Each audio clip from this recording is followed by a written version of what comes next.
Khwai Municipal Council ni luwa sisa kumbai kasha pantane bisingde Kharagpur unemployed sikla rokaya filsa kha ward secretary ni appointment letter.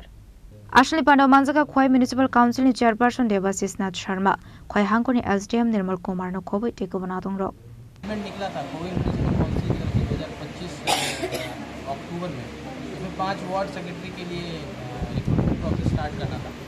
उसके basis पे हमने 5 recruitment board chairperson साहब ने एक recruitment board का गठन किया था। उस रिक्रूटमेंट बोर्ड ने 5 लोगों का नाम रिकमेंड किया था।